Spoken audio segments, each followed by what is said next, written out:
Hello, and welcome to the Decking Awesome Games podcast, where we talk about how to create your own board game, our journey through the board game industry, and chat about board game culture in Ireland. My name is Owen, and I'm joined by the awesome Ciara and Brian. Hello. Hello. Today we are talking about creating your final prototype. We're going to discuss why you should create a high quality prototype, doing it yourself, and the artwork and components. We've previously discussed making your first prototype, so definitely check that out on the other side of the prototype creation story. So, what is the final prototype? I suppose the final prototype is the last prototype you're going to have. I mean, it sounds obvious. The last prototype you're going to have before you either go to manufacture or you're selling to a manufacturer, whichever, depending on whichever route you're going. Or publisher. A publisher. Or publisher, sorry, thank you. Ideally, you want this to look as close to the final product that you have in your mind as you can get. But obviously, if you're making it yourself or if you're sending out for it, it might not be the same high quality that a mass manufacturer is able to do. I think the main difference between it and the first prototype is the first prototype is that they're done like as quickly as possible so that you don't dwell on it too much and you don't get too attached. Earlier prototypes don't have to be the final vision. They're just to test out how the game plays or how the components work together, whereas the final one is more like now you've solidified. It needs to show that you know what your final vision for the game is, so that it can be really clear that this is what you're going for and what people think at this point is really, really important. Yeah, this is the one you want to use to hype the game. Whether you're making 20 copies of it and sending it out to all the publishers and going, hey, do you want to buy this? Or whether you're taking it to conventions yourself and going, hey, everyone, look at this. We're going on Kickstarter soon, or we're coming to the market soon. Whatever, you want people to look at it and go, wow, I want this. Yeah, definitely. The components should be quite clear.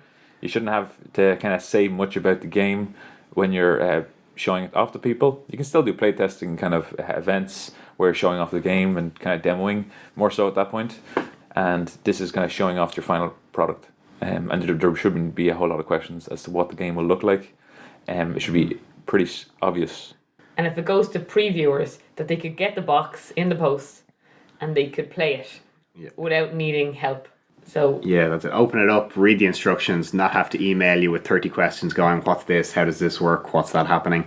It should be you're ready to go. If you put this on a shelf today, that people will be able to pick it up and run with it. Because while it'd be great to be standing over everyone's shoulder watching them play a game, you won't always be there to explain instructions or explain components and all that. Okay, so that leads us on to the next question of why create a final prototype?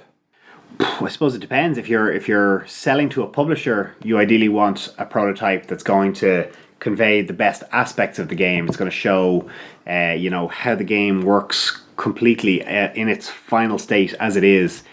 A lot of publishers will like to put their own artwork and style on it. So if you're developing a game to sell to a publisher, maybe don't drop a whole load of money on artwork that, the publisher, they might use this, they might end up scrapping it and using their own in-house designers or whatever.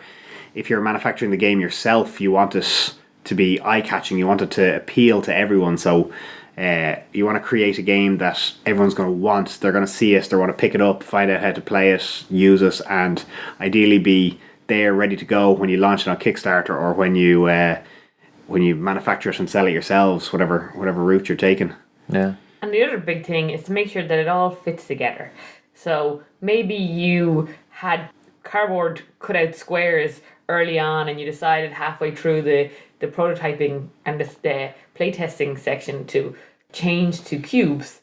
So then you maybe had part of a prototype with cubes and part of a prototype with squares, cardboard squares. It's to get that full feel of, is everything consistent across it?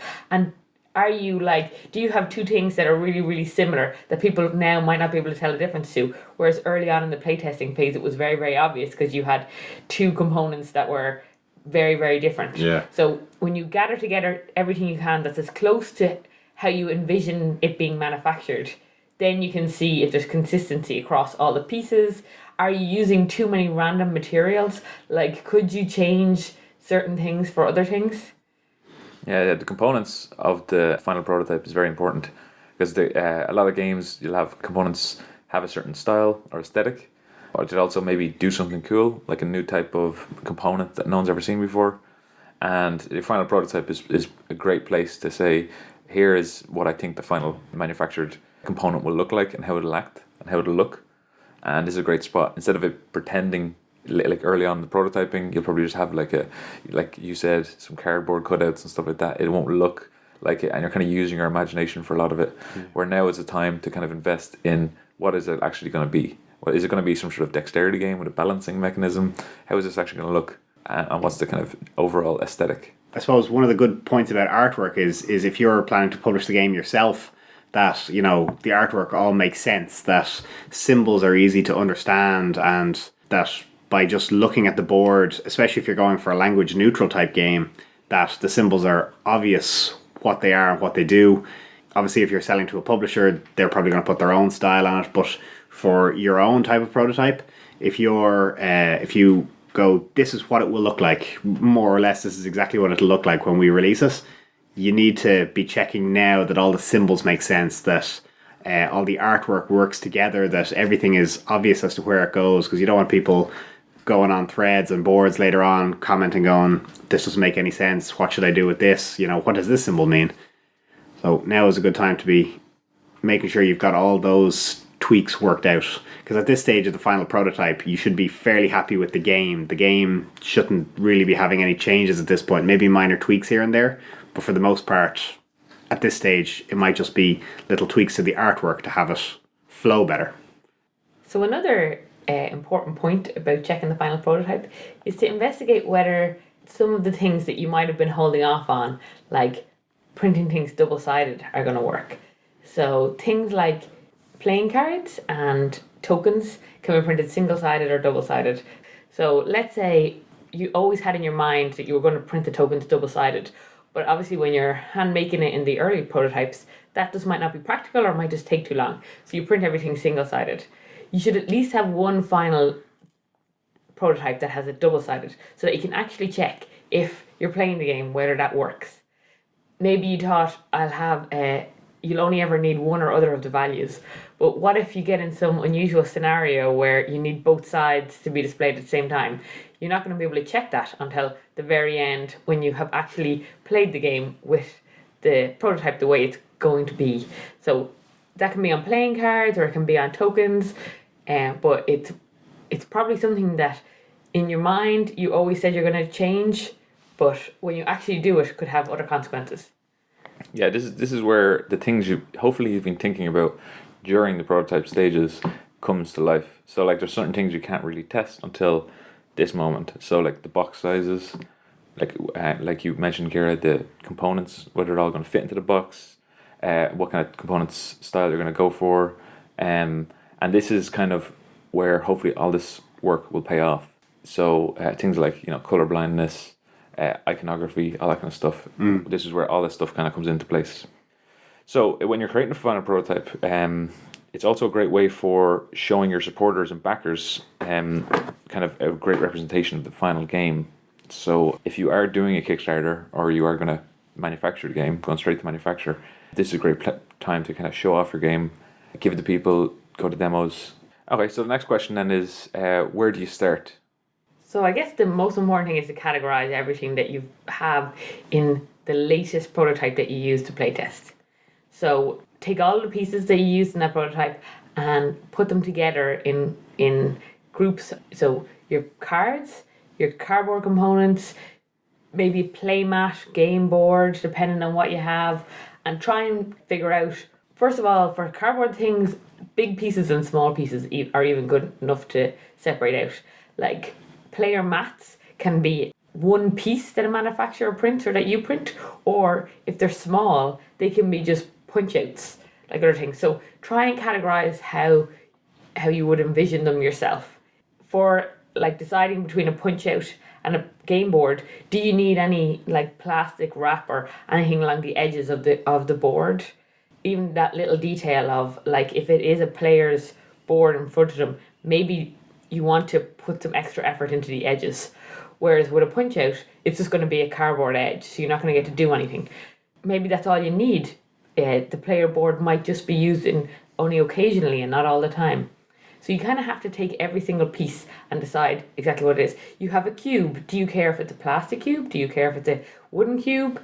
When you're choosing your components, try and group them. So if you have some plastic and some wooden, can you make them all plastic? Can you make them all wooden? Try and categorize each thing like that. And for playing cards, are all the playing cards the same size? Ideally, you'd really want to try and get everything to match. But if you can't, and there's one or two cards that aren't the same size, do they need to be playing cards, or can as part of the deck, or can they be done by just very thin cardboard? So you kind of have to just ask yourself a few questions about each component to see what is it actually important that it does. Especially for like things like miniatures and things, how complicated or simple is the design? Yeah. So I suppose miniature gets into a whole new section, but if that's what, like, they're really popular on Kickstarter, so maybe you think that it really brings your game to life.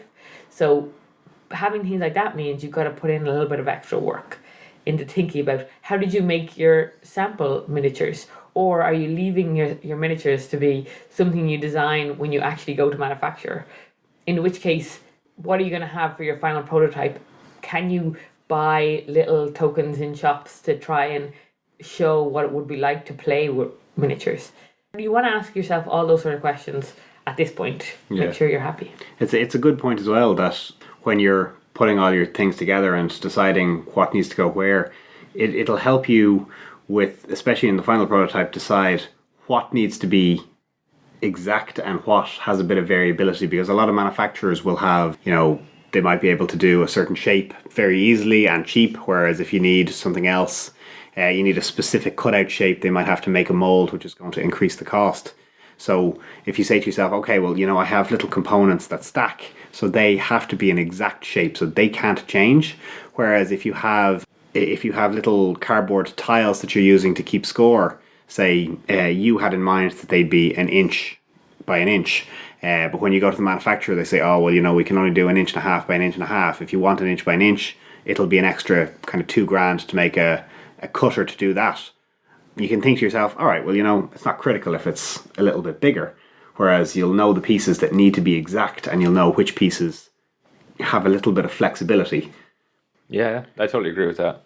And thinking of your components as a whole also helps, because like you mentioned, Kira, if you have some wood and some plastic, if you have them all wood, that'll reduce the cost for manufacturing. And also you'll be able to discuss kind of with you and hopefully the manufacturer or whoever is doing your final prototype, kind of what they are good at and what kind of choices are the cheapest, but also make sure that your aesthetic and your game flow and the quality is still good. So, it's always that value for money kind of thing. What do your customers expect the quality to be? Like if they're expecting minis, are they expecting them to be very high quality minis, or can they be little wooden meeples? It depends on the type of game and kind of what your supporters will want. And those are the kind of times where we want to decide like the overall cost of the game. And when you go to a manufacturer to get your final prototype done, they will obviously give you a rough estimate as to how much it's going to cost them to make based on the information you've given. And they might have suggestions on how to make it cheaper, how to make it more expensive, components that they'd suggest that are maybe last longer or more durable. Because I know for us, when we were creating dice summoners, our biggest component we had to worry about was the dice.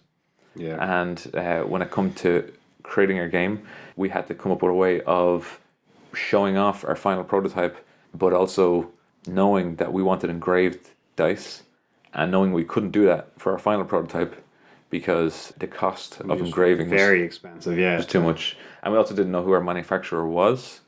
So we didn't want. We were talking to manufacturers at that point, and we had some like general ideas, but we weren't going to commit to anything at that point. So there's no point in getting them to have an engraving if they weren't going to do our final prototype. So we ended up using stickers on the side of our dice. That was quite nice and it was quite clear. But we also made it clear to our supporters and our backers that this was not. It was going to be engraved. Yeah. Quite high quality dice, so that they're more durable. Because obviously, when we were showing off, demoing our final prototype, there's a little bit of wear and tear onto the stickers and dice, and we knew that was a problem. But we also thought that this is the best way of showing off the final prototype, and they look quite nice. Yeah. They look better than just normal stickers and hand drawn symbols like they were in the previous prototypes. But we knew that they were just going to get better. Yeah. So yeah. And there was having the stickers made us see how much wear and tear there'd be. So let's say we were considering all of our options, and silk screen printing was an option for the dice, and you could tell when we created our final prototype, because we used stickers, we could tell that because there's so many, there was 20 dice in the game. Now you might not use all of them, but because those dice hit off each other so much, that printing using something like silk screen would never work, because those dice hit off each other constantly. And you could you solidify that if you did want to say cut costs, that wasn't the place to cut them, because people's games weren't going to last. And some games, even some small manufacturer games, do have those dice that kind of have ridges in them and you can put stickers on them. Yeah. And even that, it would have obviously worn down pretty fast for us. So we knew that they weren't paths that we could consider during the manufacture process to save money. Yeah. So it really, really helped. And while we didn't engrave a whole set of dice, we did go to a laser engraver and get a handful of dice engraved, so that we could make sure that it was really clear when you did engrave them.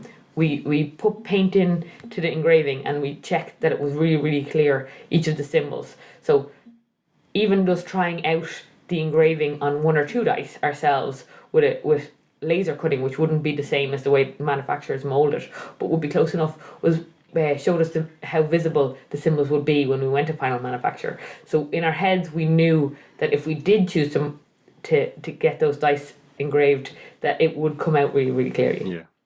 And we actually got them molded in the end, but I suppose we got to choose between molding and engraving, whereas we knew the sticker path and the silkscreen path were the wrong path for us. Without meaning to be giving away too many plugs, there's some great websites out there, like Cartamundi have a make your own your board game, and Game Crafter, and there's a few others out there. If you have a look on Board Game Geek as well, there's a few threads about websites that'll make good quality final prototypes for you. Now, they're often limited in the amount of shapes and things they can make, and the sizes and that, but if you're able to kind of custom the game a bit, or even if you just order some of the components from there and some of the components elsewhere, you can really get very high quality final prototypes for without kind of breaking the bank for yourself. Components like minis and cutouts and things like that, if you have a friend with a 3D printer, or you know a 3D printer in your area somewhere, you can get them. So while they may not be the exact quality of the final mass published game, they'll still look quite good and give playtesters and crowds an idea of what they're going to be looking for down the line. And like resources locally, so maybe for manufacturer you're going to go abroad, or you may not go to China, but you might go to somewhere further away than your local library. But when you're creating a prototype, you can just utilize the local facilities. Like, so in Ireland, a lot of the local libraries have 3D printers in them. But there's also 3D Hubs, which is like a website online where you can check other people's 3D printers. Yeah. And it'll tell you all the 3D printing places in the local area. So those group sourcing websites are really, really handy. Or Etsy we created plastic shields before we had decided that the plastic shields didn't really add anything and we could just make cardboard tokens. We got a set of plastic shields off Etsy and were able to use those components, and they were laser cut plastic shields, so it really made us see whether there was any value in adding those sorts of things. Yeah. So there's a lot of stuff you can get without having to go too far. There's loads of laser cut places that'll do cardboard and plastic components, and all of that really, really brings it together. When we drew in Garden of Bees, we created the final prototype, and that was so we could show off some of the really nice artwork, but also how we imagined the player mats to look, and our 3D printed bees. And Bee meeples are beeples. I still love them there. And the dice as well. And then we create the box. And then when we create the final prototype, we realized it's quite a big game. And it also kind of shows off how we expect the final game to look, which was great for us to be able to see all the ideas that we come to a fore, but also allows other people to see how big the game would look on their shelves, and kind of, you know, what kind of component quality they're going to get. So they have minis and all sorts of things like that. And it allows us also to kind of go to manufacturers and show off the game, and publishers, and show them kind of what the team was and kind of immerse themselves into the game much easier. And we actually sent our final prototype to the manufacturer before, so not for Garden Bees, but for Dice Similars, we packaged up one of the final prototypes that we created and sent it off to them, so that while we had spoken mostly through sending them files and showing them pictures, them having the prototype meant they asked a lot of interesting questions about whether what they were making is exactly what would end up being something similar to that final prototype. Yeah, which leads on to a good point of making several of the final prototypes instead of just one, because you need at least 3 or 4. You're going to be demoing it in places. You're going to be giving it to other people, maybe to do reviews, like Kickstarter previews. Depends on the publisher. You might have multiple publishers in mind. Usually, you want to be there to show them the publisher. But if you already have contacts with a publisher, you might just want to send one off. And yeah, you might have multiple people on the team working together and having just each one having their own copy. Make sure everybody has a clear idea as to what the game is going to look like. Yeah. I know a lot of publishers will, when they're looking at new games, they'll go to big conventions and they'll collect a stack of games from people who are looking to sell them, and they'll go back and over the course of a few months they'll play out the various games and decide what they like, what they don't like, what they could work with, what might need changing, that kind of thing. So if you're spending a couple of €100 on each prototype, you might never see these again. The publisher might, take months and months to get to them. At this point, you might have been downhearted. So if you're making the prototype to send out to publishers, you want it to look good, but you don't have to break the bank doing it. The publisher will understand that, you don't need final quality. Like, he can just wrap it up in plastic and stick it on a shelf ready to go. But if it's for, demoing yourself and sending out to reviewers and things like that, where you want publicity for the game and you want to show off its best qualities, you want to kind of get the best you can, and again, without breaking the bank, but the best that you can get for that copy. Yeah, because that's the thing I noticed quite a lot with the final prototype versus the final actual game, is that it's going to cost you a lot more than you might think for creating your game. So if you can imagine the cost of the prototype, it could be like 3 times, 4 times as much as the actual game is going to cost. Or I'd say even to manufacture. more. Yeah. There's some things you can do to cut costs, but if you really want to show off, it's going to be a good bit of money. Yeah, like the box and the playing cards and maybe the pop out cardboard tokens, they might not break the bank, but if you have any sort of weird component, you have to talk about like manufacturing that component from scratch when it comes to 3D models, dice, all sorts of other things like that they can really ratchet up the price. Anything new and stuff can cost a lot. There's ways, like some of the things to cut costs, if you are on a tight budget, it can be cheaper to get a playing card, like one of those websites that do custom decks of playing cards to make your cards, rather than one of the board game prototyping websites. Yeah.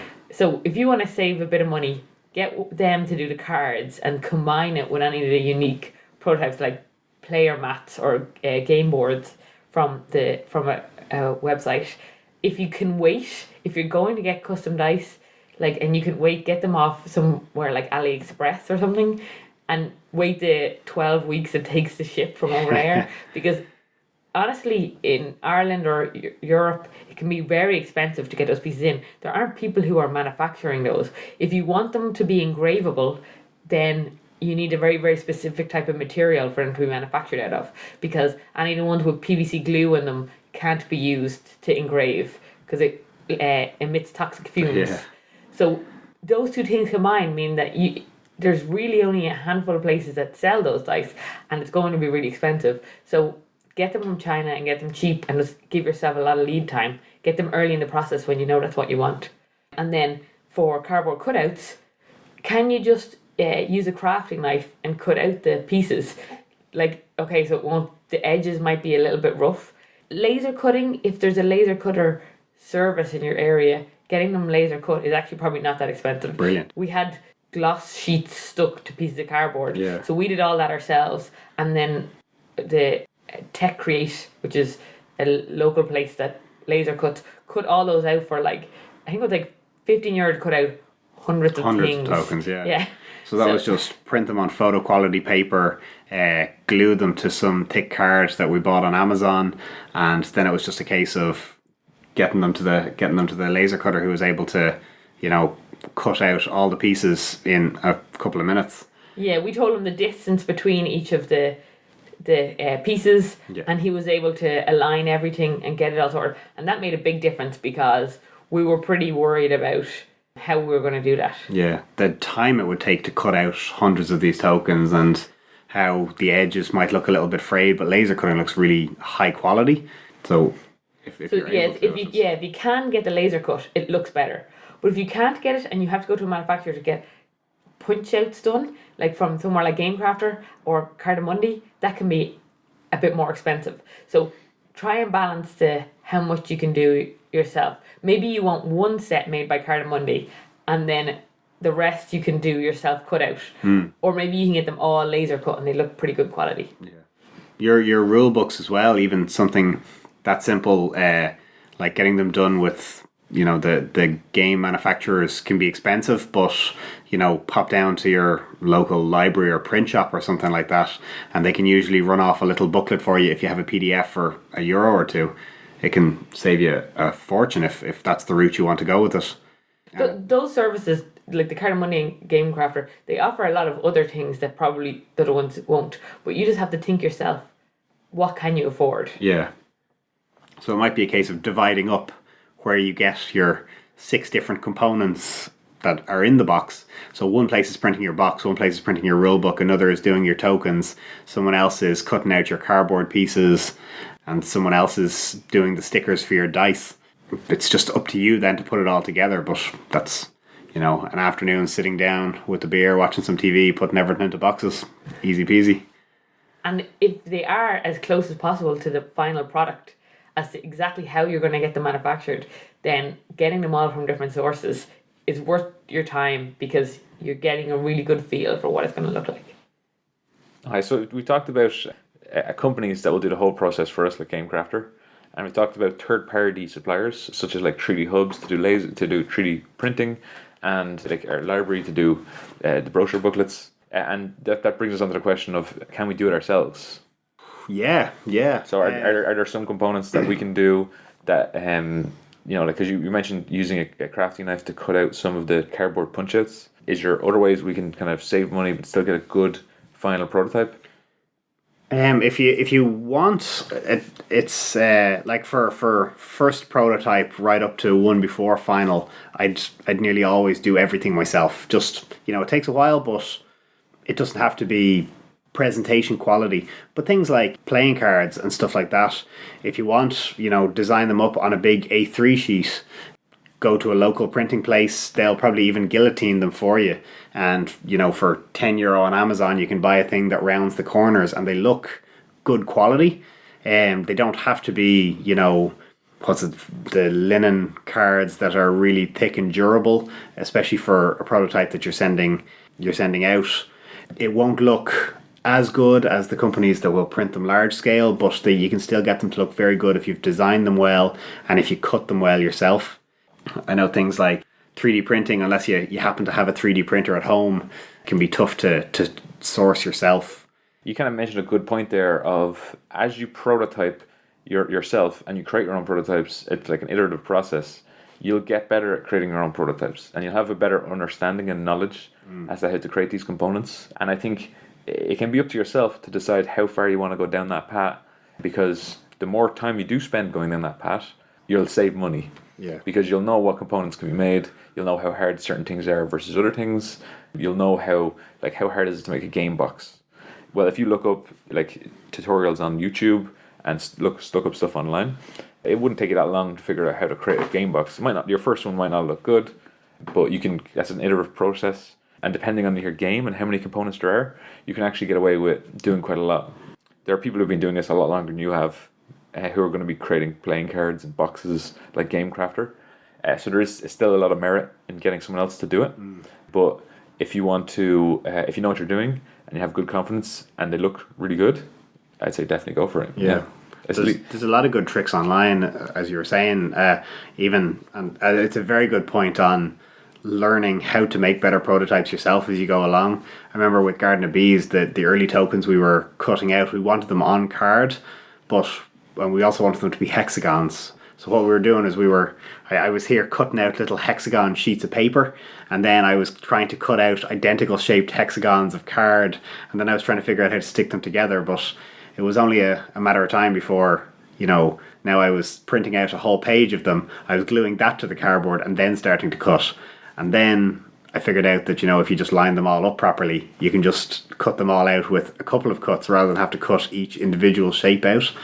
And as you do go along, you start getting better and it becomes easier, and you'll pick up tips and tricks yourself. Talk to other designers who've done similar things, and they'll probably save you hours and hours of work. And even on things like on Amazon, you can get 100 hexagons for pretty cheap. And if you print it on sticky paper, you could cut out the shapes and then stick them on the hexagons. So the only thing is, be careful that you're not falling back into the rough prototype design. So like things like drawing on dice is a really cheap way of making custom dice, but that definitely doesn't come across as well as even stickers. So balance the line. You want this final prototype to look good, so you want to maybe splash out on a few things. Splash out on getting nice edges on things, and don't make them look like they're cut up with a scissors. But you could, if you're putting a sticker on top of a nice hexagon that's been manufactured properly, then that probably doesn't look too bad, because putting a sticker where the edges aren't all jagged is perfectly fine. It looks like a final quality, or maybe not final, but close to final quality. So try and balance it. I think things that people really notice are like edges of components. Like even if they're just cut flat, doesn't matter what material they're made out of, people don't seem to mind. But if like you take a cardboard sticker and it goes over the edge of some cardboard, it just doesn't look very well. Other things people notice are like fraying and stuff like that. So if you cut the cards yourself, put them in card sleeves if you need to, or get them made by playing card companies, because you can get as cheap as like €12 for a custom deck of 52 cards. So maybe that little extra. Okay, so it's not the one in Card Money where you can pick all the fancy edges, but you get it close enough. So splash out on a few things that are going to be really obvious, but don't go overboard. You don't necessarily need to 3D print the things. Maybe you can just use cardboard tokens. Nicely done cardboard tokens will look as good near the final stages. Exactly. This comes back to the thing of being clear and concise with the manufacturers or the publishers as to who you're going to give this final prototype to and show off, and also your supporters. Because if you have a list of things that you have to tell your supporter or your publisher that these aren't what's going to be in the final manufactured product, then it's going to be kind of harmful. Now you're going to have a list anyway. Even if you get it done at Carton Monday and you get the highest quality products and you get stuff sent over from China that are really nice and laser engraved stuff, you're still going to have a little list of things to say, this is what the component's going to look like manufactured. And then, like the cards are going to be linen, say. Maybe don't splash out for linen in the final prototype, and you're going to have a list. It's just trying to keep that list small as possible without breaking the bank. Because if you can, and you can make a prototype quite cheap, that means you can make more of those prototypes, which gives you a better chance. But if that list is huge and you have to explain this to your supporter and you see their eyes kind of glaze over on the fifth item because they know that this final prototype doesn't represent your manufactured game, then you've kind of lost it. But if you can get it as close enough that the person goes, oh, it's only just like these three things, like this small three changes, I can imagine that easily. And they know that these are easy things to fix in manufacturing, because if you say the box will look different, or it's got this kind of glaze or metallic sheen on the front of the box, I just didn't want to do that for the final prototype, they might go, well, maybe they don't know how to do that, and then maybe they don't have a lot of trust that you can do that. Whereas if you have you just try and do a metallic sheen, it doesn't look so good, they'll go, at least he knows what he's doing, he's looked it up, and it's just a certain different change for manufacturer. Then it's about giving confidence in whoever sees this final prototype that this manufactured copy is going to look is pretty much going to look the same as your final prototype. Yeah, I think that's a fair. So, as high quality as possible, but remember that it is definitely going to cost more than your final product will. But so you want it to look nice and to sell itself nearly. And be as creative as you can. Like, if there are things that you really think, like for Garden of Bees, so the game appealed to kids a lot. Having cardboard tokens for the main playing pieces wouldn't have sold the game as much. Like, we went for 3D printed bees because that seemed to, it gave them a more tactile experience when playing the game. Yeah. So even though cutting the costs on those would have made a big difference, maybe if you think that miniatures are actually going to help the gameplay or help people interact more with the game and understand what pieces they should be moving as opposed to what pieces are just for keeping track of things, that it really engages the person, that's great.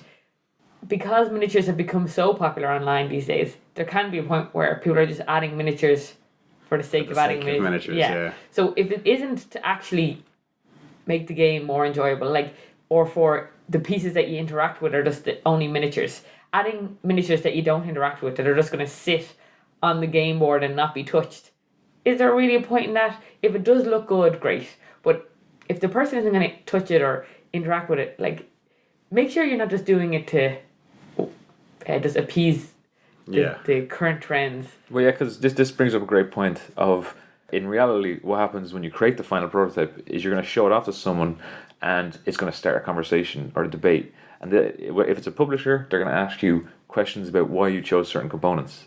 And so if you have minis in your game and they ask you, all right, well, why did you choose these minis? And like, they might go through some options of like maybe bigger minis, smaller minis, no minis. Because you created this final prototype and it looks like your game, you get a good starting off point to discuss why there should be minis in this game. And it also helps you as a developer to decide whether you want minis or not in your game. So you can have these conversations with yourself before you go to manufacturer, before you go to the publisher, and then when they ask you about, like, you know, cardboards and boxes and playing cards, you'll know all this jargon, you'll know all these words, you'll know exactly how to respond to it, and because you've thought about this like a dozen times beforehand. Yeah. And remember as well that, you know, if you've gone from a prototype with no real artwork on it at all, barring maybe a few pieces of clip art, people will use their own imagination as to what it's going to look like. Once you slap a final, for yourself anyway, artwork style on it, you may come across people who go, oh, well, you know, that's not really what I imagined, or I don't really like that art style, or it's not for me. Try not to take it to heart, because you're never going to design an art that's going to appeal to everyone. I mean, compare Euro games with the kind of almost oil painting style artwork to something like King of Tokyo that's bright and colourful and explosions on the front cover. Like, they're nothing alike. Just because someone doesn't like the art style doesn't mean it's a bad game. If you start hearing comments like, oh, you know, that doesn't really make any sense, I don't like the way the art there kind of hinders the play, I have to look at it and then go consult a rule book and then come back and try and figure out what it means, things like that, yeah, you might need to adjust. But if someone just goes, oh, you know, it's not the style I had in mind, or I would have made this look different, you know, don't take it to heart, because a final product is a final product. You know, you're always open to changes, but it's not, you know, it's never going to appeal to everyone in the world. I know with Dice Summoners, we got, when we put the artwork on it, we got a really mixed review. Some people coming up going, I love this, the artwork is perfect, it suits the game ideally, and that's exactly what we thought. We thought it's perfect for the game, it works really well with the style we had. But then you had some people coming up going, oh, I don't like it, you know, the artwork looks, you know, it's not very modern, it's not in keeping with whatever the current zeitgeist is, like what's really popular at the moment doesn't necessarily mean that it's good for your game. And ultimately, I'm glad with the artwork style we went with, because it was true to the game and it suits it very well. But just because a couple of people don't like it doesn't mean that it's a bad style or artwork. It just won't appeal to every single person. Yeah. This is also this is where you can decide what your game is going to look like before you start getting into, you know, publishers, and you start getting into manufacturers and maybe other people, and Kickstarter and stuff like that. So it is a perfect moment to kind of put all of your ideas and all of your teams and styles right onto the game. And one of the things I suppose we didn't do that probably we should have done at the time was, if you do plan on manufacturing it yourself, this is the time to talk to distributors. If there's something that they see on it that you could change at this point to make it more in line, or if they see the final prototype, they can give you a cost point that where they'd see it being sold for. Yeah. And maybe you can get some advice to just make any minor adjustments to your vision if you can at this point, so you can see if they're going to be more willing to stock it because of some minor changes or some little things that they think will help you, or if they pick a cost point that they think that it would sell for. Maybe adjust your manufacturing or the components you're choosing to fit into that cost point at this point. So the distributors will know what the shops want to buy, and the shops will want to buy it because they know what's selling to customers. So having a chat with a few distributors, especially at big conventions you're at, is a great way of kind of even making small tweaks that just make the game visually more attractive to someone walking past and catching their eye, kind of thing. So that's a very good point. And so get it out there to as many people. If you have a final prototype, it gives people a better vision, and people don't have to spend as much time. Like manufacturers and distributors and publishers, if they see a final prototype, they go, okay, I don't have to put in a load of work to getting this over the line. This person has a clear vision. So, okay, maybe they don't have final artwork because you're selling to a publisher, but it really, really conveys what it's your sales pitch. If it's good enough, it can sell the game for you to some degree without you having to do as much of it. They don't have to go, okay, well, explain to me that component. Why is that like that? You know, some of it will be visually explained, and then you'll still have to explain the final detail, but you really reduce that effort for yourself if the final prototype is good. Yeah, I totally agree. I think that about wraps it up for creating your final prototype. If you want to share your memories of creating prototypes, or just want to chat, then feel free to comment down below. We've been Decking Awesome Games. Thanks for listening. See ya. Bye. Bye.